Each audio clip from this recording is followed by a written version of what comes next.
नमस्कार मित्रों, आज इस वीडियो का मुख्य विषय है और नहीं। है और नहीं है इस वीडियो का मुख्य विषय है, यानी इस कहानी का टाइटल है। कहानी को ठीक ठीक सुनिएगा, पूरा वीडियो को देखिएगा ठीक से ध्यानपूर्वक, तभी समझ में आएगा। तो आइए, इस कहानी में 4 सवाल राजा करते हैं और 4 सवाल का उत्तर मंत्री किस प्रकार देते हैं, उसका उत्तर इस कहानी के द्वारा हम लोग जानेंगे। कहानी लंबी नहीं है, पर बहुत ही सुंदर और समझने लायक है। जैसे किसी नरेश ने मंत्री से 4 वस्तुएं मांगी। नरेश यानी राजा ने अपने मंत्री से 4 वस्तुएं मांगी थी, यानी एक सवाल की तरह है। जैसे पहला है और है, ये पहला सवाल है। दूसरा सवाल है और नहीं है। पुनः तीसरा सवाल है नहीं है पर है। और चौथा सवाल है नहीं है नहीं। इस प्रकार का 4 सवाल राजा ने अपने मंत्री से किया। मंत्री बुद्धिमान थे। मंत्री ने उत्तर किस प्रकार देते हैं, आगे कहानी में देखते हैं। उन्होंने दूसरे दिन राजा के सामने 4 व्यक्ति उपस्थित किए। वो 4 व्यक्ति कौन कौन थे?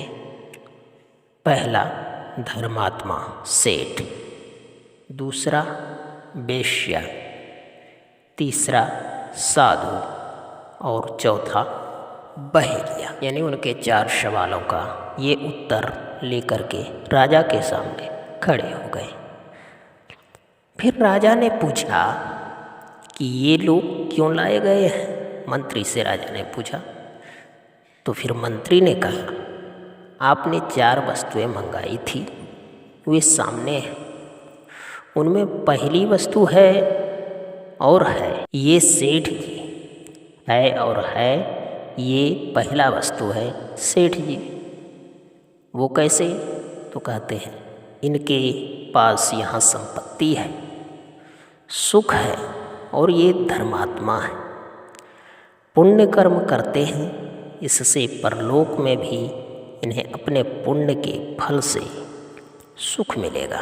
अब दूसरा उत्तर, दूसरी वस्तु है और नहीं है और नहीं है, यह वेश्या है। इसके पास भी धन है, सुख है, किंतु वह सब पाप से उपार्जित होने के कारण परलोक में इसे कष्ट भोगना है। ये वेश्या दूसरा प्रश्न का उत्तर दिया वेश्या के द्वारा। और तीसरी वस्तु बताया नहीं है पर है। नहीं है पर है, ये साधु महाराज है। यहाँ तो इनके पास कुछ है नहीं, यानी साधु जी के पास कुछ होता भी नहीं है। यहाँ इनका जीवन व्रत उपवास आदि में ही बीतता है। साधुओं का उपवास ध्यान साधना में ही बीतता है, किंतु इनके पास पुण्य की अपार संपत्ति है, जो परलोक में इन्हें असीम सुख देगी। ये तीसरा प्रश्न साधु महाराज के द्वारा दिया। चौथा वस्तु का उत्तर दिया नहीं है नहीं है। चौथा का उत्तर नहीं है नहीं है, इस व्याध के द्वारा दिया।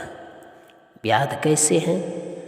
तो बताया यहाँ यह कंगाल है और प्राणियों को मारकर पेट भरता है, तथा इस पाप से परलोक में इसकी और अधोगति होनी ही है। अधोगति यानी नरक में जाना ही है। तो राजा तथा सभी सभासद मंत्री की इस व्याख्या से संतुष्ट हुए। तो मित्रों, इस कथा के द्वारा आप कहानी को से क्या सीखे होंगे?